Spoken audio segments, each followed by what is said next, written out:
Greetings, everyone. Welcome to another exciting episode of the Never an Afterthought Show. My name remains Afolabi Imokwede. I'm the author of the book Never an Afterthought, and I'm also your anchor for this show. As is customary, you can join this conversation using our hashtag Never an Afterthought and follow me or follow us on Twitter at NAA_book, on Facebook and Instagram at NA Afterthought. You can also drop us an email, podcast@neveranafterthought.com. And finally, you could also utilize the comment section on the channel by which you're watching or listening to me. For those of you who have your own personal YouTube channels, please comment your channel name so we can urge our followers and subscribers to follow you as well. As I've said to us last week, this is our year of connectedness, and we're going to continue to do that. I want to thank you for your feedbacks from last week's episode. Last week, which was our first episode for the year 2021, we discussed the topic, success is a journey. I enunciated in that episode that success is not a destination, rather it's a journey. And it's so important for us at the beginning of the year to understand that, so that we can prime ourselves, we can prepare ourselves and follow through with our goals, our set goals, for the year. And yes, one of the things we encourage each and every one of you to do is to get active, to become an active audience. I mentioned that there will be giveaways. So please ensure that you keep the conversation active, you keep the chat forum buzzing. And we also asked you for your feedback if there are any topics that you want us to focus on. Remember, it is what you tell us that enables us to customize this show for you. And I want to thank Olaide Bejide for his feedbacks. He acknowledged the topics that I had referenced, and he said that he would appreciate if we also focus on other real life issues such as recovering from loss. I can relate with that. 2020 has been a tough year, or was a tough year for quite a lot of us. There's almost no home that didn't have one effect of 2020, the COVID-19 pandemic, in one form or the other. So yes, it talked about discussing really about, how do you recover from loss, life difficulties, even sometimes talking about family and marriage. Well, I'm not a marriage counselor. I do have a family. I am married and I do have a family. But I'm sure as we go along in future episodes, we would make some contributions in that regard. But understand also that if you look at the way we speak and what we share, they're actually broad tips that you can use not only for business, you can use in your career, you can use in your family, you can use in your home, you can use in your relationships. So when we talked about relationships last week, for example, it's not just about work relationships. It's really about relationships between you and your spouse, relationships between you and your kids, relationships with one another. It's really interpersonal. So don't limit what we share on this platform to just work or business or career. It's really an all-rounded platform. Another feedback came in from Yemi. This actually came in from my brother in all the way from Atlanta, Georgia. Those of you who've read my book, you would have noticed that I referenced him in my book. He spoke about investment, that we should also discuss investment, especially in the advent of cryptocurrency. And then some other folks commented to say that we could also look at finance for business, especially small business financing. Those are additional topics that we can add in. So I've heard you. I've listened to you. I've heard you. We will incorporate this in our future episodes, but please keep the feedback coming. Okay, so we are now going to be talking about today's episode. Today we'll be discussing investing in you. Recall last week, I spoke about predicting our future this year, and that we will do so by creating it and that we would also will catalyze this future that we desire, that we choose to create through our practical tips, solution-based conversations. We would also utilize our resourcing and networking connectedness beyond the show that enables each and every one of us to implement, to actualize our dreams, our visions, and aspirations. I also give some hints about all of our guests and partners that will join me on this show. I mentioned to you that they have one thing in common with me, which is that they care about you and the desire to help you become an actualizer. They themselves, I mentioned, are proven success in their chosen vocation. As such, they are a continued work in progress in the journey of success. And most importantly, each one of them is a testament to you that if they could do it, then you can as well. So today, I'm overly excited about our guest, my guest that will be joining me today to discuss this topic, investing in you. I shall introduce him after this short break.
Welcome back. Thanks for joining us. If you're just joining us, welcome to another exciting episode of the Never an Afterthought Show. Let's remember, you can join the conversation using our hashtag, the Never an Afterthought, and follow us across all our social media channels, on Twitter at NAA_book, on Facebook and Instagram, which is at NAAfterthought. You can drop me an email, podcast@neveranafterthought.com, or better still, drop your comments on the channel wherein you're listening or watching me. As I mentioned before the break, today we're going to be discussing the topic investing in you. Not investing in another, but actually investing in you. Now, don't get me wrong. Investing in another is equally as important. That's what is called impact, right? And we all should truly live a life of impact. But before you can invest in another, you've got to invest in yourself first. And it's the output or the overflow or the returns of the investments you make in yourself that in turn impacts on another. And so the question is, I'll be discussing with my guest today, why should we invest in ourselves?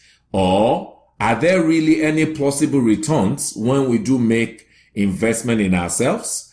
And by extension, do our communities, our wealth of communities, our networks, do they really benefit from investments that we make in ourselves that by extension then overflow to them?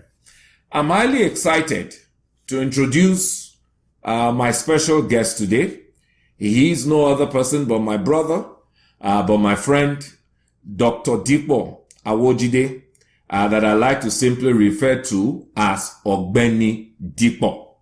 Thank you, Dipo. Thank you so very much. Thank you so much. Welcome to the Never an Afterthought Show. Thank you very much, sir. Yeah, before we continue, some of us may wonder, who is this Ogbeni Dipo? Who is this Ogbeni that is getting me really excited? Well, Ogbeni Dipo is a senior lecturer in strategy at the Nottingham Business School in the United Kingdom. He's not just a doctor of honorary causa. No, he obtained his PhD in strategic management from the Loughborough University, also in the United Kingdom. He has worked in the banking and financial services sector and also as a researcher in the Human Resources Department at Brush Turbo Generators in the United Kingdom. He's also the founder of the BTDT Hub, which is a human capital development company, and you'll learn more and more and more about Ogbeni Dikko even as we go ahead. So yes, Ogbeni Dikko, welcome again to the show. Happy New Year. Thank you very much. Happy New Year to you. Good. How's it been in the UK? I hope you are keeping safe. I hope you are keeping well and you are shielding yourself from this new strain of corona.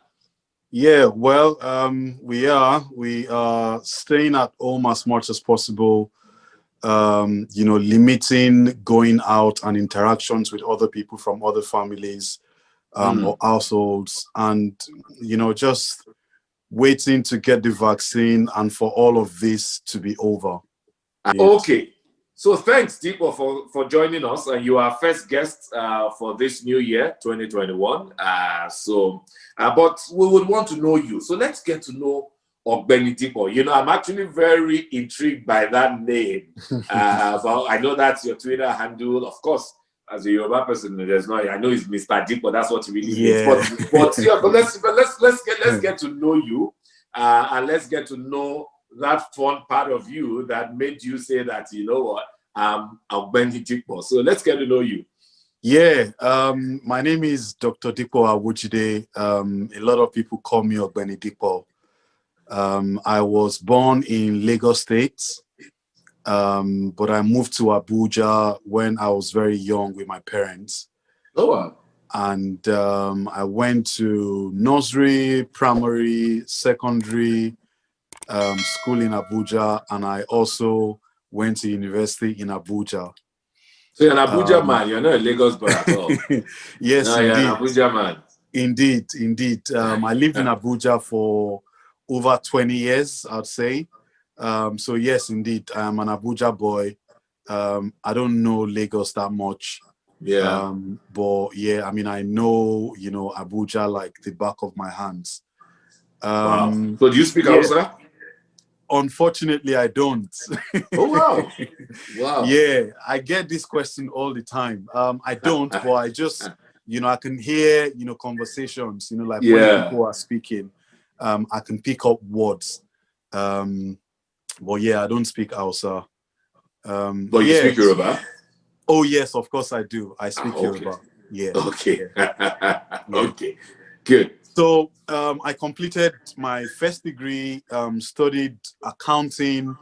Then I went to Coventry University, studied international business at the MSc level. And I was one of two out of about 70 or 75 students that graduated with a distinction in 2010.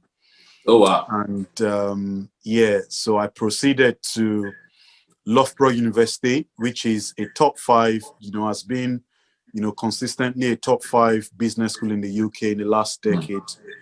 And I completed a PhD in strategic management from 2011 until December 2015. And before I completed my PhD, I started lecturing. So I've actually, started from the bottom, and, I was an associate lecturer. Then I became a lecturer, and now, I'm a senior lecturer at Nottingham Business School. I teach strategy. I teach international business. I teach leadership and employability and personal and professional development. I also supervise research students, so undergraduate and master's research students. And I currently have a third-year PhD student who is researching on ambidexterity in the Chinese banking sector. I'm a passionate Nigerian. I travel back to Nigeria frequently, sometimes 6 times in a year, sometimes 4 times in a year. Unfortunately, last year, that didn't happen because of COVID-19. But yeah, I'm just your regular guy. I'm like, every other young man, young, passionate Nigerian out there. So Wow. that's about me. Well, thank you. So, a few things. One, accounting. I mean, I also my first degree was accounting, so that's good. But secondly, I noted the fact that you mentioned that you did your MSc and then obviously went on to PhD, and all almost like in record time, right? So, what was it? Was it that you love to learn? You just love academics, you love studies, or what led to that career path? That in some way there was no break, of sorts. It wasn't like, okay, you went to do some work and then later picked it up and came back. I mean, so yeah. So I'm curious to know more about that. Yeah, so I studied accounting and I found it very difficult. You know, the cost accounting, taxation, I found all of those very difficult. But the business related, economics related, modules, I found, those very easy. Yeah. So when I was coming to the UK to do my master's degree, it was a question of, do you want to go on that path that you've struggled, or do you actually, want to go on the other part where you've actually excelled, where you naturally fit in?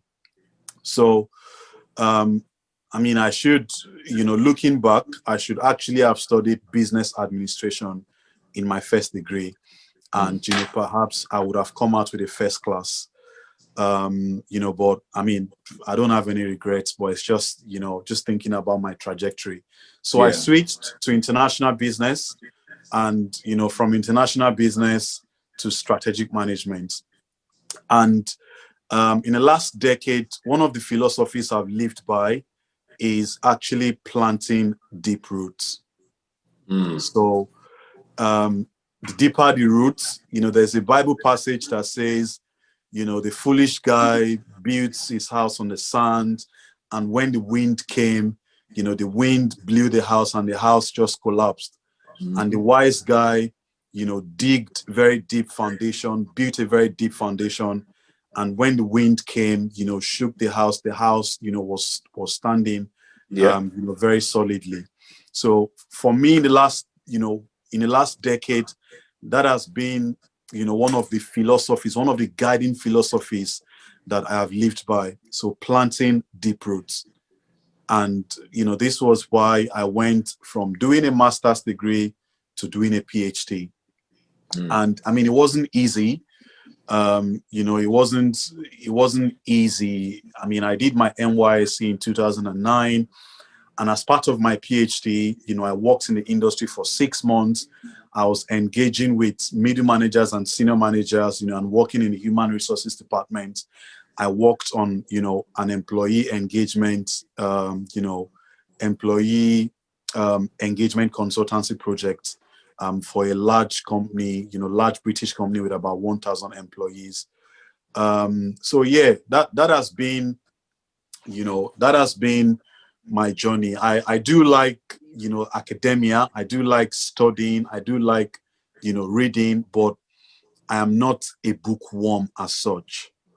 It's just, this thing has to be done. If you want to be the best, if, I have a plan of where I need to get to in the next 5 years and where I need to get to in the next 10 years.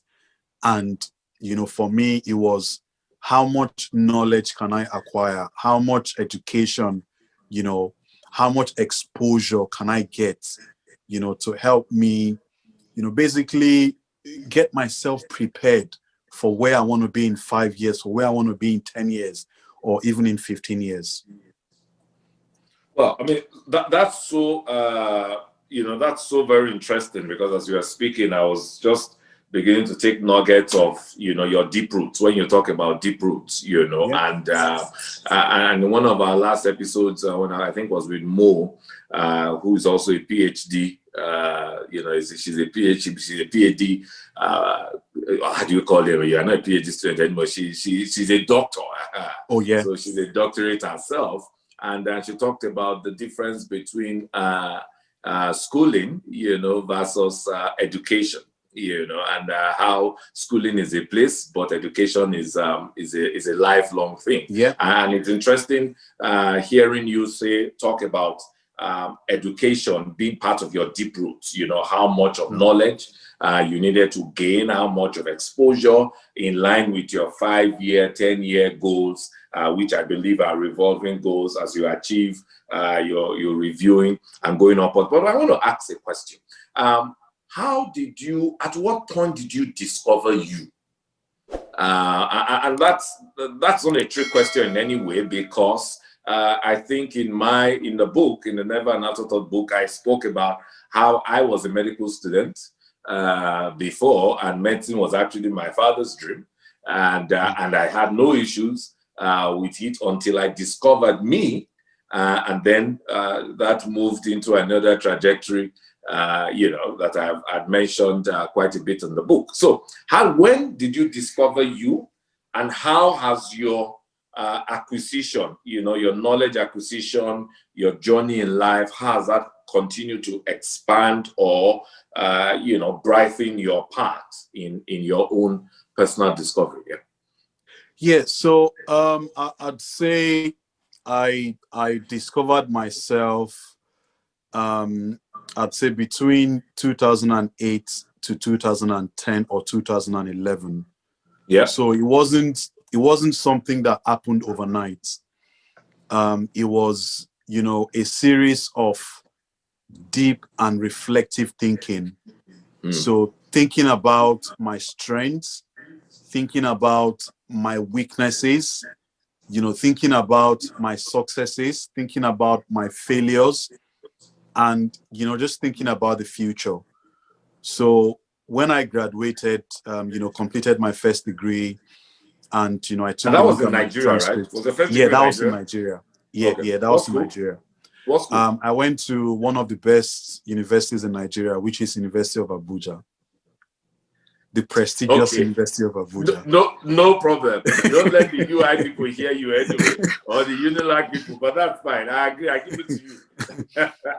Yeah. So, discovering myself in the course of my, when I got to the UK and, during my master's degree, just thinking about where I was coming from, thinking about the education system in Nigeria, and comparing that to the education system in the UK, thinking about, the opportunities of the future, thinking about, so what next after this master's degree? What next do you want to do? And thinking about, also giving back, or, letting other people see what I have seen or experience, what exactly it is that I've experienced. So it was, it did involve a lot of reflection. So self-introspection, thinking about my own self, my skills, my competencies, my failures and successes. And, I'd say, depending on God, because I think, if God made us, if we want to find out our purpose in life, for folks who are religious, if you pray to God, if you, speak to your God, you're going to find out one way or the other.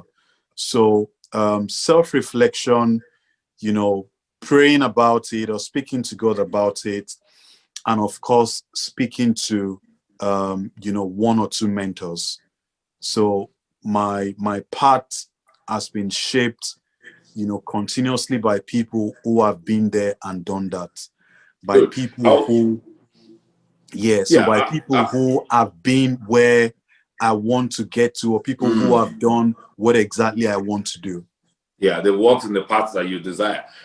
So talking about mentors, I'm going to pick you up on mentors later. But so I looked at your name, just like you mentioned, expertise in strategic management, entrepreneurship, personal and professional development, leadership and employability, literally all the areas, the subject areas where you actually focus as a lecturer or as a researcher. So I want to ask the question, how did you venture into entrepreneurship and or employability? Because I see that as the founder of BTDT Hub, which is a human capital development company. So, and I see a whole lot that you do both on social media and offline and with organizations, even also gone through your website and what have you. How did you venture into that? But I would allow you, we'll go on a short break now and we'll take that up after the break.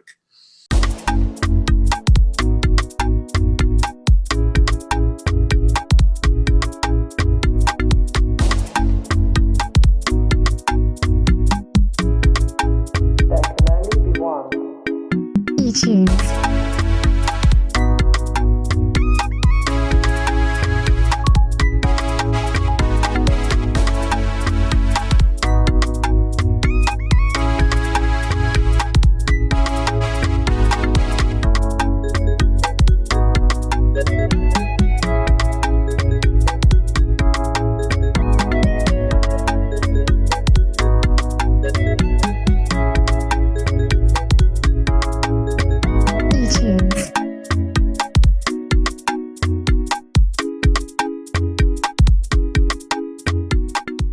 The book in itself is just a dot in the journey that the book represents. The title of the book is basically the culture, the character, and the essence of the author.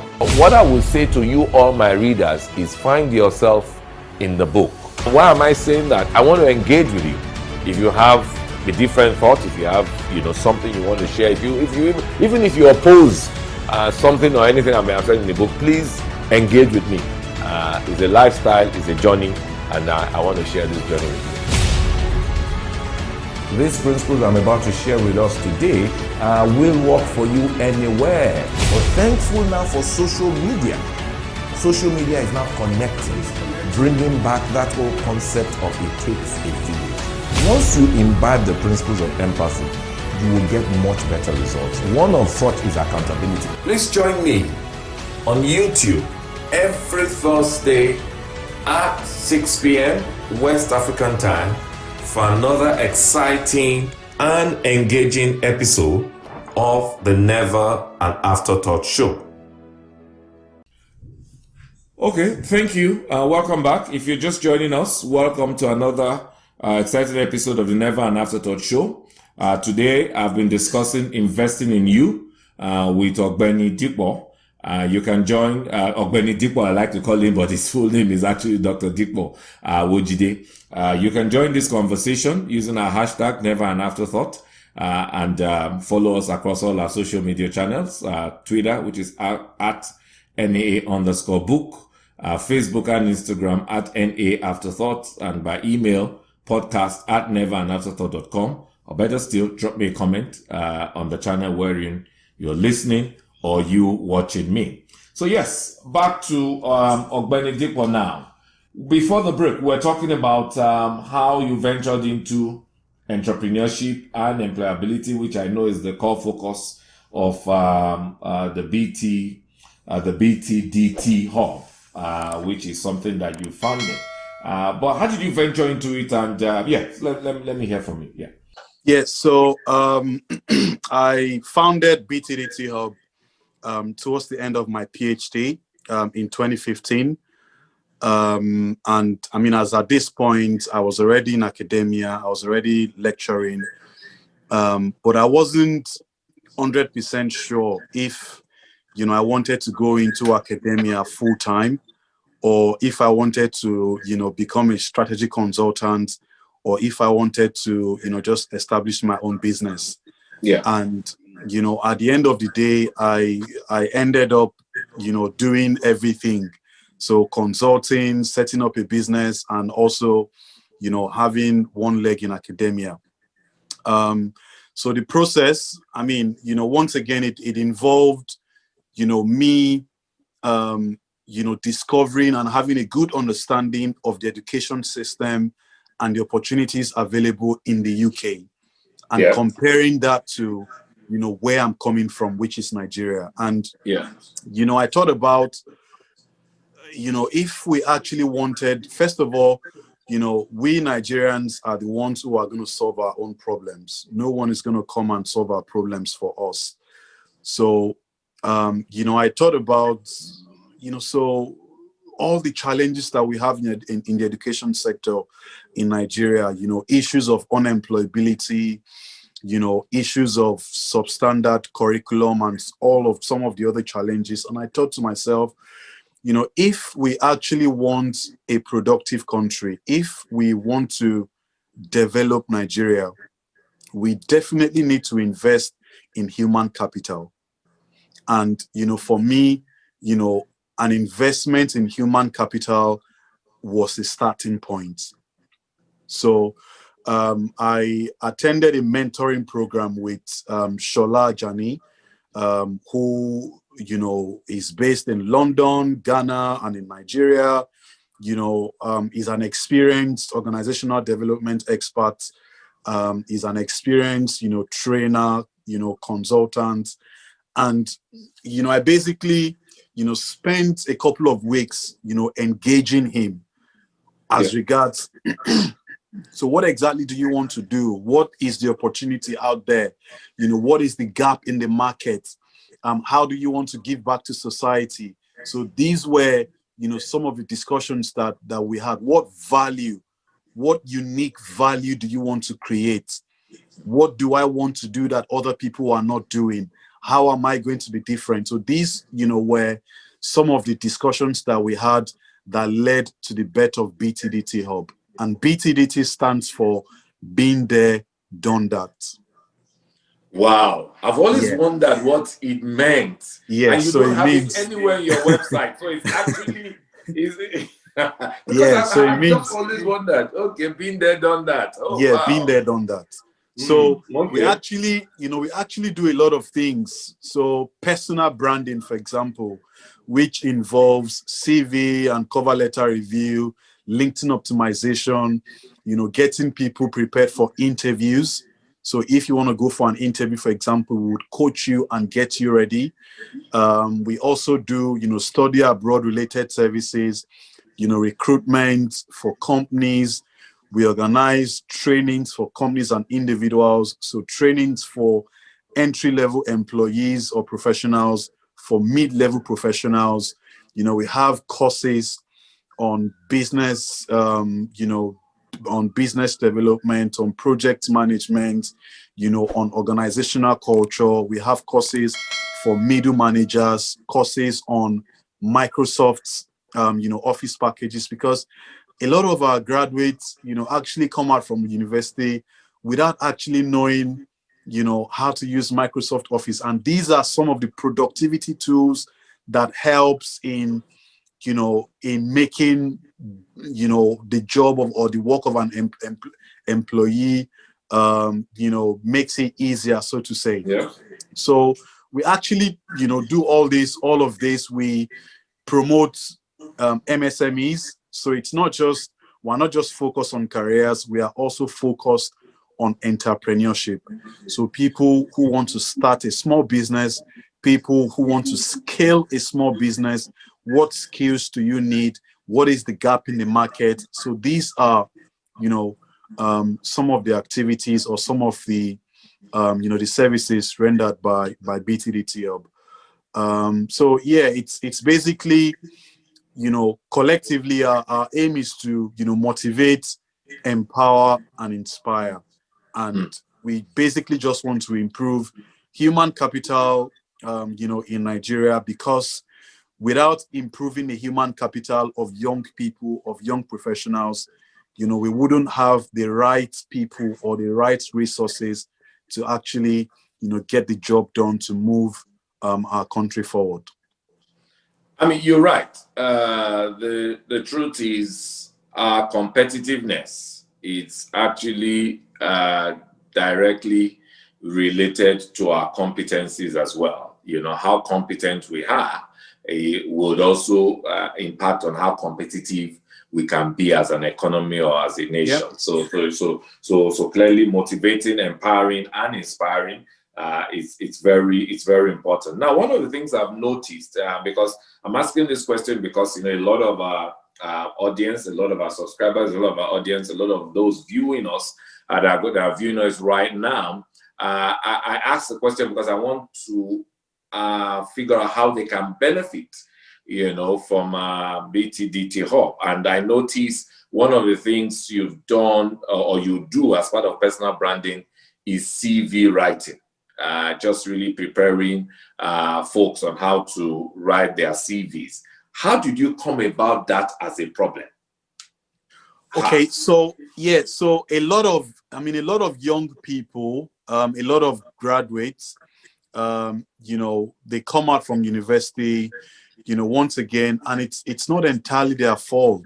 It's the education system. If nobody tells you, then you don't know.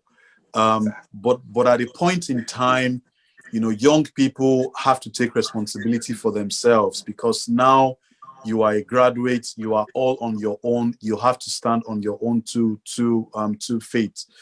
So a lot of young people don't know how to brand themselves excellently when looking for a job. So, and there are not even too many jobs out there anyway. So for every job we advertise, sometimes we get 500 CVs, sometimes we get 700 CVs. So if you actually want to get the attention of the recruiter or the recruiters, then you have to craft your CV and brand yourself in such a way that makes you stand out. Yep. So what are your skills? What are your competencies? What education do you have? What experience have you gained? And what are your achievements? And what are you bringing to the table? So all of this needs to be conveyed. And, we did find out that not too many people are excellent at doing this themselves. Of course, there are other senior people, middle managers and senior managers who can actually brand themselves excellently, but they don't even have the time. So we take that burden off them, and we actually get the job done for them. But for young people, you see people using one CV to apply for a marketing job, apply for a procurement job, apply for, an accounting job, and you just can't do that. Exactly. You can't do that because you can't use the same CV or the same keywords, to apply for multiple jobs. And especially when all they do is, they forward the CV that they forwarded 3 weeks ago and the one they forwarded 4 weeks ago. And, as a recruiter, when you open their emails, you actually see the trail of, the other people they've sent that CV to. And, it's just not nice. It's not a good look. It shows that you haven't done your homework. It shows that you really don't want that job.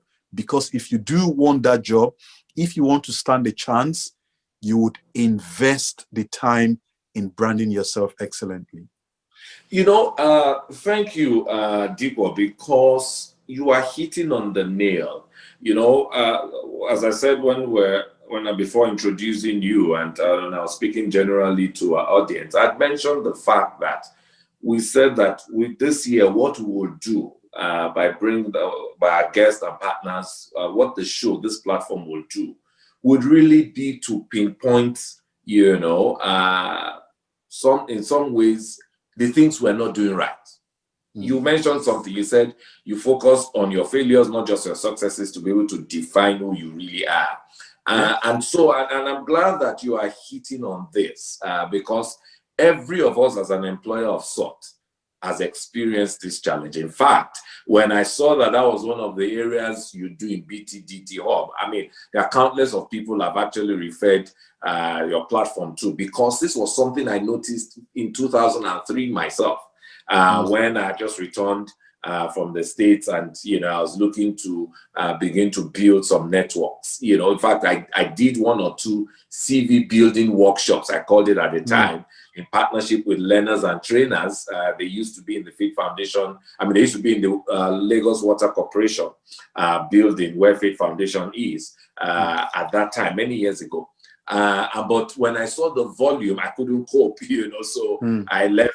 I only do it as part of my personal mentoring or coaching sessions. And so when I saw that you focused on this, I was like, this is a niche. And that was why I asked that question. Why did you focus on it? It wasn't as though I didn't know the answer, but I wanted you to tell our audience so that they pick up the things that they should not do. And so when we talk about investing in you, sometimes people think that because of that word invest, it's a whole lot of work. They need a lot of money to invest in themselves. But no, just you stopping the wrong things and picking up the right thing, like you said, cover letter, full of a specific cover letter, the role of the crafting your CV to match a specific job opening because a job description had been developed. Think about it. Employers have spent time and resource to come up with a job. Exactly. Then you will just send any CV. Yeah. So maybe you can just help me zero in on that, in how to relate, your CVs to match a specific job opening. Yeah. So it's basically, if you are looking for a job, you need to, first of all, research about the industry. So if there's a job opening in the banking sector, for example, you want to make sure you do your research about the banking sector in Nigeria. You want to make sure you do your research about the specific company that you are applying to. And you also want to make sure you do your research about the role that you are applying for. And you would get a lot of information, in the person specification and the job description, so the PS and the JD. So there are some keywords that would have been used in the person specification and the job description, and all you actually want to do is match your CV, match your expertise, match your skills with what has been advertised. So tailor your CV. So the trick is to tailor your CV for that specific role and for that specific organization. So some things are going to be constant, like your education, for example. That's going to be constant.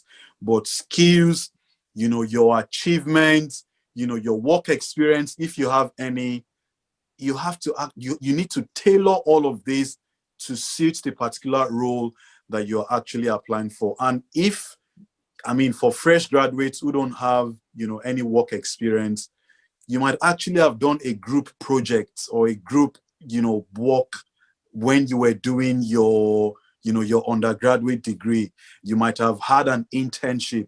You might have gone, do like a SciWest year, the 6 months, internship program that they go for. Industrial attachment, industrial attachment. And you can actually sell yourself on the basis of the skills that you have developed. So communication skills, team working skills.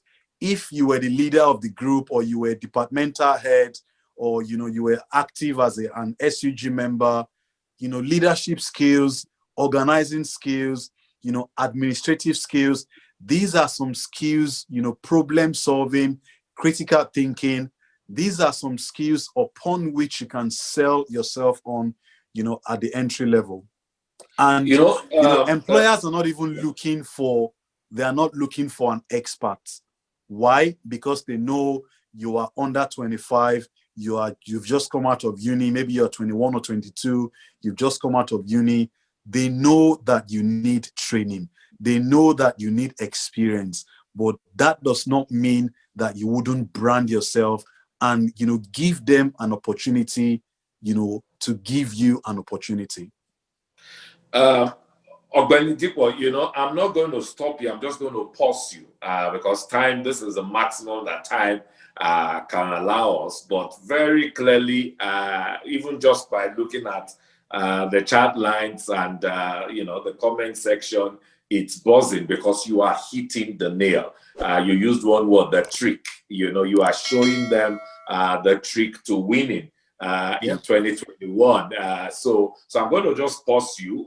Clearly, we're going to have you back for our next episode because I've not even finished. I was going to talk about some part of your profile that I read about LinkedIn. I was going to talk about LinkedIn. I was going to talk about, I follow you on Twitter and I see the conversations that have been happening since the beginning of the year about immigrating out of Nigeria or not immigrating out of Nigeria. So I was going to have us talk about that, there are about 3 or 4 more things that I know would interest our audience, and I'm going to have you. So I'm not going to let you go. I hope you oblige us when we have you back, because we're certainly going to have you back next week, to continue part 2 of this. I hope I have that assurance from you. Definitely. So. Yeah. So Diko, let me pause you and just before my producers get on my neck. Well, guys, that's why I was excited. You saw at the beginning when I was excited about my guest, about my brother, my friend, our partner. No other person could have been our guest, our first guest for the year, other than Ogbeni Dipo himself, and you can see why I was excited. But unfortunately, this is a much that we can stretch for this episode. But before we wrap up, I just want to throw in a few things. A few things he said. Planting deep roots. And in planting those deep roots, he talked about education. He talked about exposure. He talked about mentoring. So those are some of the things about, planting deep roots. He spoke about SWOT. And analyzing for you to know more about yourself, analyze your strengths, your weaknesses, your opportunities, your threats. And he talked about also not just your successes, but also your failures. Many times, we tend to think failure is a bad thing. Yes, the output or the result could be bad, but guess what? There are silver linings from every failings, because it only tells you examples of how you should not do it. And it therefore reduces, the possibilities by which you can do it and get it right. Clearly, he started to speak to us about the productivity tools that they do at Been There, Done That. I'm sure none of you knew the meaning of BTDT Hub, because I searched for it all through their website and I never found it. But today